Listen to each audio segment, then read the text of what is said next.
It's a new year, and I'm so honestly scared, but I'm also excited. Coming into this new year, I really am in the deep unknown, and literally all that I can do is just trust in the Lord that He will provide and be guiding me every step of the way. And I know for a fact that there's so many other people that are in the same position. And whenever we ever really not, there's only so much that we can ever know. There's only so much that we can ever truly be in control of. And this is truly where our faith does get put to the test. Personally, for myself, I can say I know so many ways in which God has already moved in my life. I have story after story where it could have only been God that was at work to make things happen when they did. And yet still, even with this track record, there's certain things now that I'm praying for that is like, wow, God, I know you're provider. I know you can do these things, but the circumstances and what I'm asking for, it feels really big still. But what I want to encourage both in myself and in this message is that there's literally nothing that is too big for God. And I think we can conceptually know that, but then to actually embody that belief is a whole other thing, right? Literally putting our hearts, our lives on the line, trusting that God will come through, trusting that God will provide. And something for sure is God doesn't always answer in the ways that we expect or that we necessarily even want. Like, God has very unique ways of showing up. At least that's what I've learned. I don't know about you guys. But yeah, just as a means of encouragement, I want to share some amazing moments from last year that I truly know were the hand of God. So last year, in the beginning of 2025, I was just exiting a job that I absolutely loved. It had been this big position that I had prayed for and trusted God that He would make a way. Anyways, it ended up ending abruptly. So January 1st, I had no work all of the sudden. It was very abrupt. And that's totally okay. But it was definitely rattling. And so then I started praying. I said over and over to the Lord, God, I know that you sent me that last job. And so I know that whatever comes next, you can send to me also. And I pray that it wouldn't be lesser than what I just had. I pray that it would be the equivalent or more. And that was a big thing to ask for because it was good pay. It was a great position, but I trusted in faith, at least for some time. But then I waited day after day. I searched every day relentlessly for a new job. I probably applied to like hundreds of jobs. Nothing. I did interviews, nothing came through. Then I decided, you know what? Maybe I'm just gonna up and pack up my whole life and I'm gonna move across the country. I just started having a little bug in me. I was like, I can't be home anymore. I gotta do something big. I have to do something abrupt. So I purchased these super nice, beautiful suitcases. I never would have done that, but I said, whatever job comes next, it's going to be able to support the purchase of these suitcases. So I ordered these suitcases. I literally packed them and I was prepared to move all the way across the states. And I waited for 2 months, applying to jobs every single day, waiting for the Lord to move, waiting for an opportunity to come through. My bags were packed, I was ready to go, and yet nothing at that point. I was like, God, I'm literally doing everything that I can. I couldn't apply to any more jobs in a day. I couldn't refine my resume anymore or have the most perfect speech in my interviews. Finally, I had this breaking point. I said, God, I'm so tired of being stressed out about this, of applying myself and not having any results. I'm just giving this to you. I'm handing it over. And I kid you not, after I said that prayer, probably not even an hour later, I get this text message, and it's about this job where if I moved right now, then I could take on this opportunity. It actually was a job within my family, and so I had the protection of my family. I knew right away that I could trust the position, and my boss was going to be my family member, so that's a really big deal. She said, well, how soon can you start? I said, I'll literally come next week. My bags were packed already. I was ready to go. 7 days later, I'm driving 13 hours to a new state. I get myself settled in.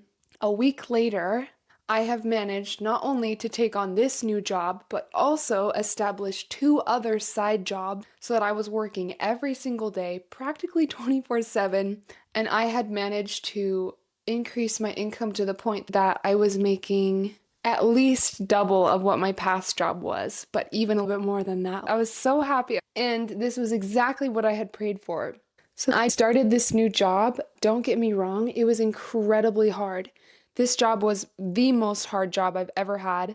It was a big sacrifice in pretty much all facets of my life. I lost all of my social life. I was actually working 24 hours a day.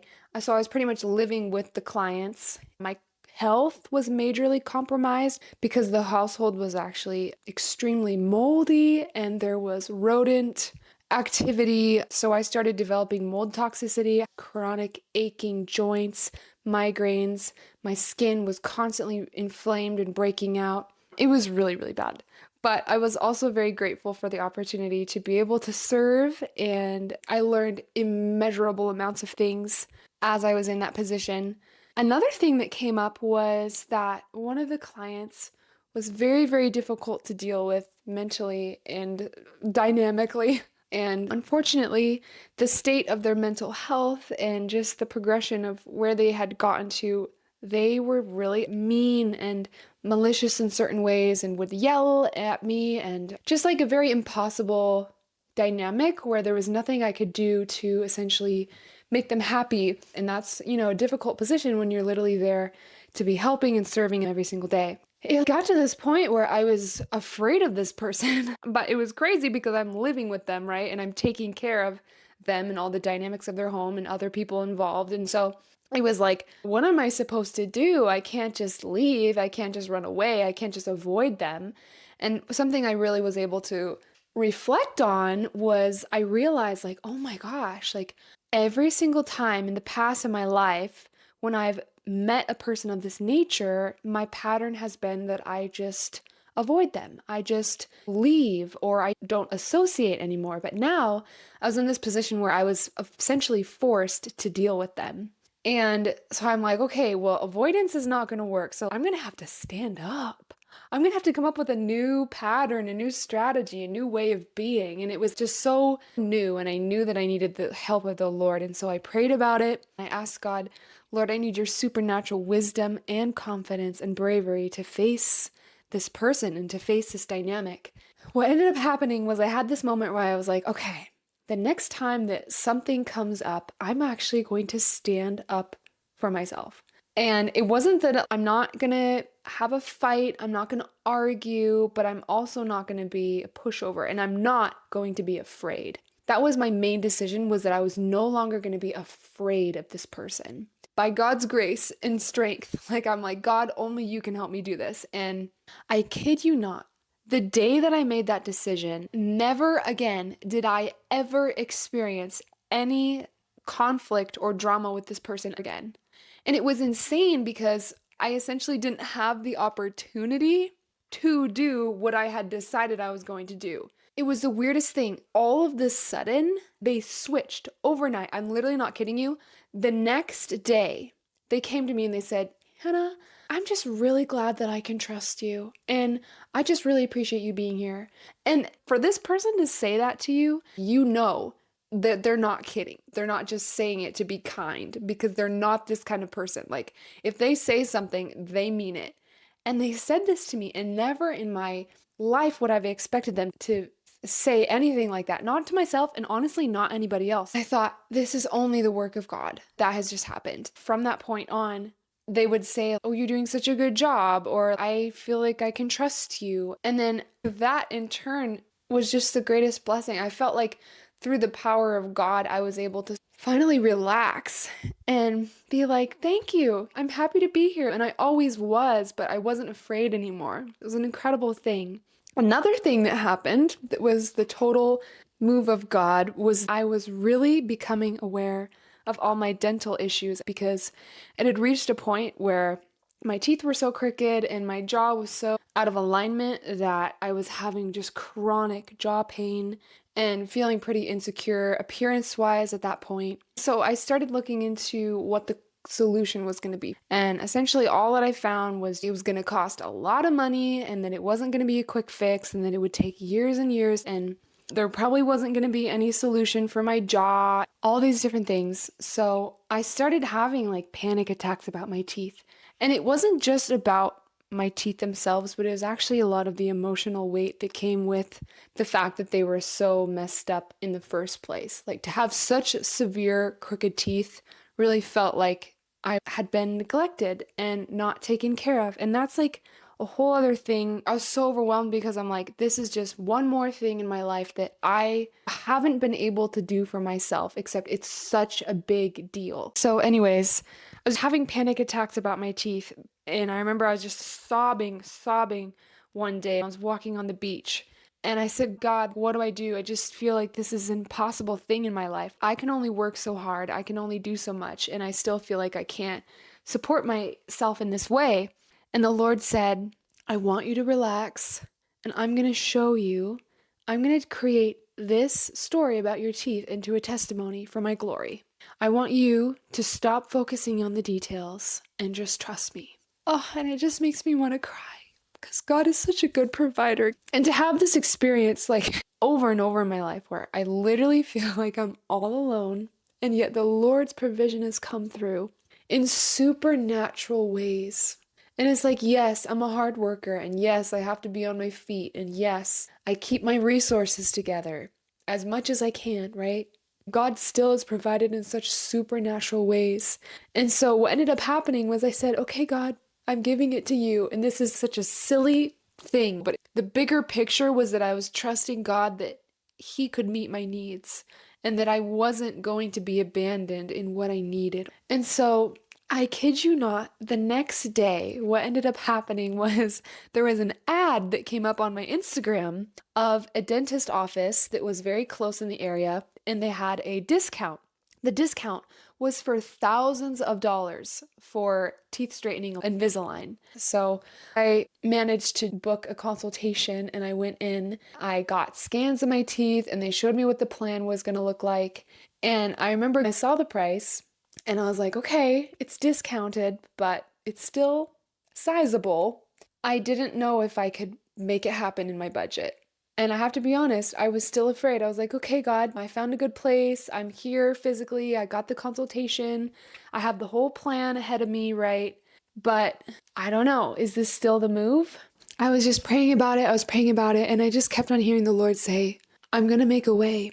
You can put down that payment. You can pay in full. I'm going to make a way. And so I said, okay, Lord, I trust you.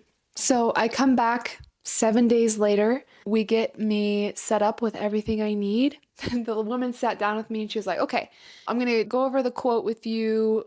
And then she starts like telling me the payment plan. And I said, oh, that's okay. That's okay. I'll pay in full. And she said, you're going to pay in full? People never pay in full. And I was like, oh yeah, I'm going to pay in full. And just the feeling of being able to pay in full. I was trusting the Lord. So I pay in full. And then a couple days later, I get this opportunity that I can extend my job. And the job extension was literally, I'm not even kidding, the exact dollar amount of what it was going to cost me extra to get my teeth done. And so essentially, even though I didn't quite see how it was going to be possible in my budget before, the extension of my job covered the exact discrepancy that was in my budget to be able to pay for my teeth. And so just like that, the Lord sent me the most perfect dentist office within the next 5 states. He discounted the price, and then he provided a job extension that covered the cost. Mind you, this dentist office was in the other state where I had moved to work. It was not local to where my home actually is, but it still works out that even though I have to fly into this dentist office every 3 months, I'm still saving money because of how great the discount was. That just blows my mind. I'm literally flying in and out the day of these dentist appointments. I have to rent a car. I'm spending the whole day and still I'm saving money. And my teeth are turning out absolutely incredibly. My jaw is coming back into more of an alignment. It's pretty slanted still, but we're getting it straightened out. My teeth have been straightened, and so now I'm finally able to properly clean them. And it's just my teeth, right? Except it's just the Lord cares about every single detail of our life. He really, really does. And so there's nothing that He doesn't overlook. There's nothing He doesn't care about Another miraculous, unexplainable thing that happened while I was working this job. I was actively looking for places to invest my money, like always have the intention of growth and making wise choices that can accelerate my income and all these different things. So I found this one opportunity and I was in contact with someone about the investment. They talked over all the points with me and it was really looking like it was a good fit. Now, this would be the biggest investment that I'd ever made. Like, I've made a lot of investments over my life. This was going to be the biggest one. So I prayed about it. I wasn't 100% on it, but I really felt like, okay, maybe I need to just make this big leap of faith in, and my certainty will come on the other side. So this was going to be big and it was stretching me in every way, but I just decided I was going to make the choice. I go to make the purchase. And let me just preface, I was actually having panic attacks about this choice. I would be like, okay, I'm going to do it. And then I would be on my way to make the purchase and I'd literally start having a panic attack and I'd recoil, just couldn't relax. Then I'd get back on the phone and I'd be talking to them and really trying to decide, is this the right investment? I'm like, okay, again, financially right now, this doesn't make sense, but I do believe in this as a long-term investment. So maybe I gotta just take the leap. Eventually, I go to make the purchase and it doesn't go through. And I'm like, okay, just try again, refresh the page, try again, doesn't work.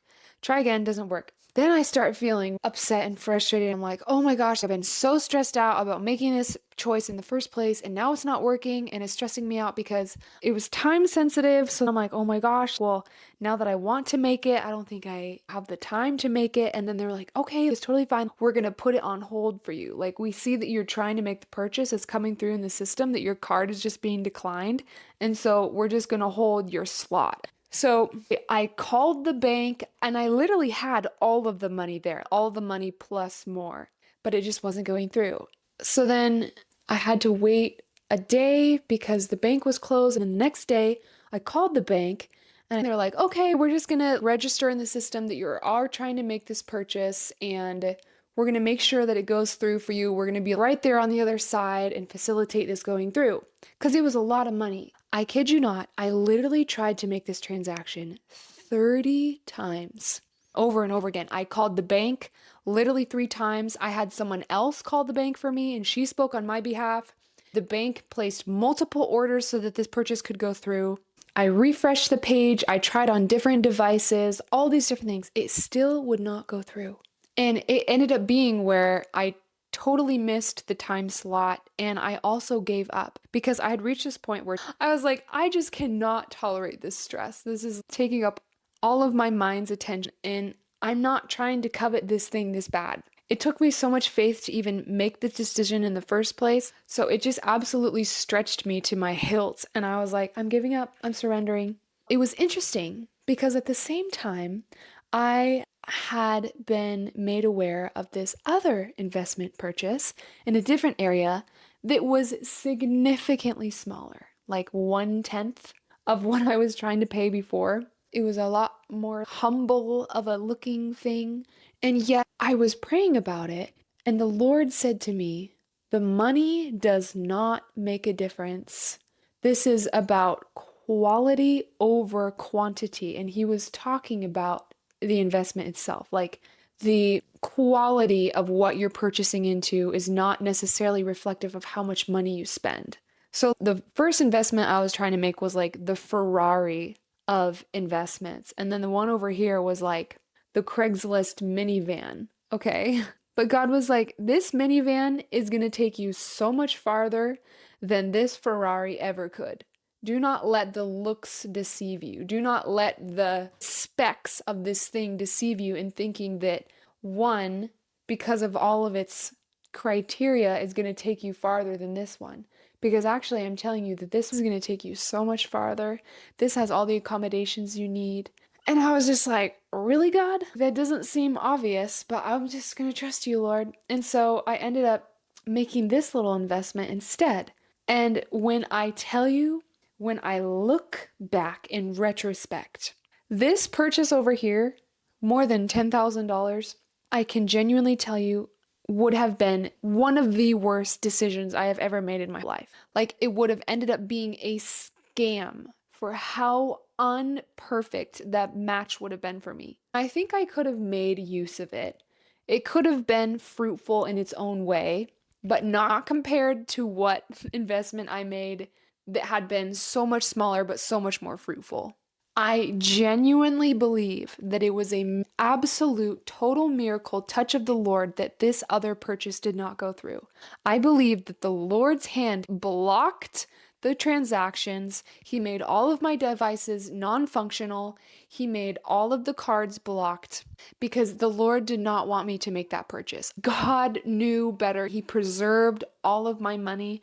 But more than that, he preserved my heart, he preserved my time, he preserved my attention because he knew that this avenue over here, that much smaller of an investment, was going to take all of my goals so much farther in such a bigger way. And so I'm just like, it was just crazy. There's no other explanation. How do you call the bank 3 times? How do you have other people call the bank on behalf of you?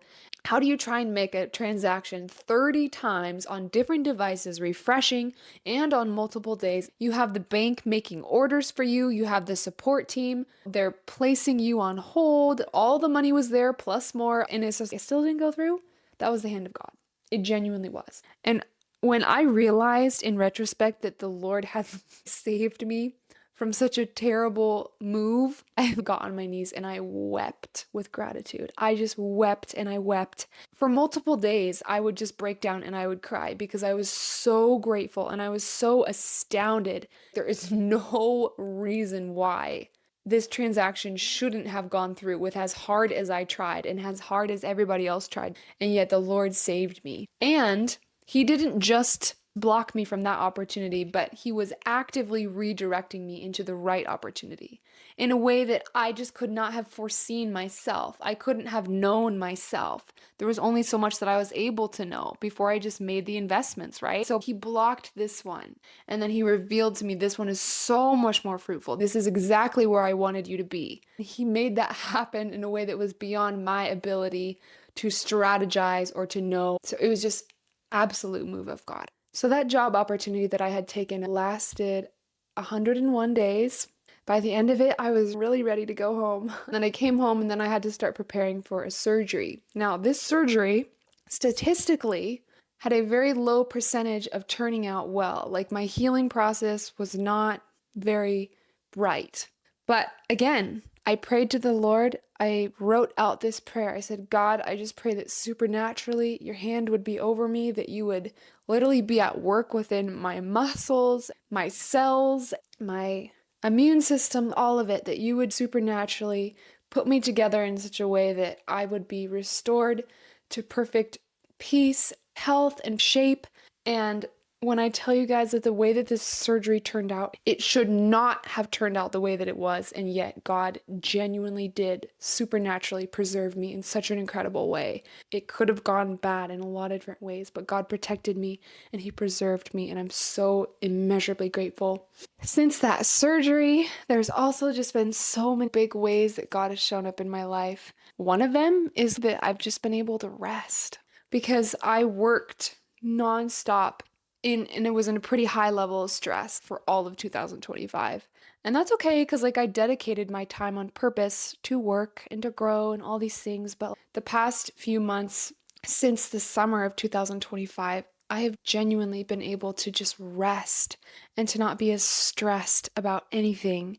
I'm so grateful. So those are some beautiful big ways that the Lord moved in 2025. Moving into 2026, I definitely have some big goals, some big aspirations that make me nervous, and I don't know how they're going to come through. It's always a leap of faith to trust that God can do something before you see the tangible evidence or the resources or whatever it is. But I trust in God.